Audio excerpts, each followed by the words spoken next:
I was starstruck. She woke me up daily, don't need no Starbucks.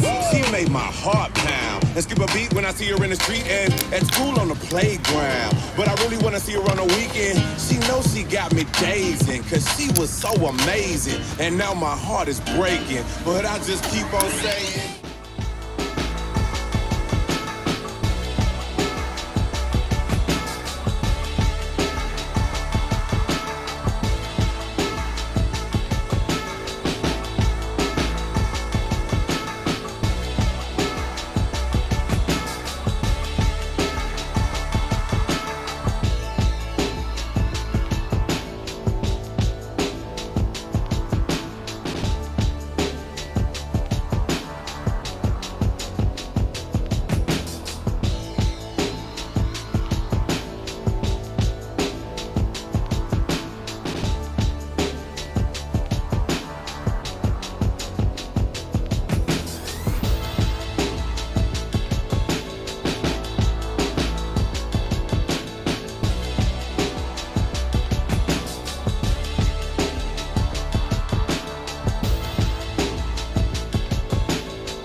Nunggu tahu dari mana?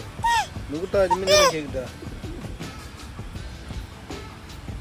Polis ni lema jom nunggu macam.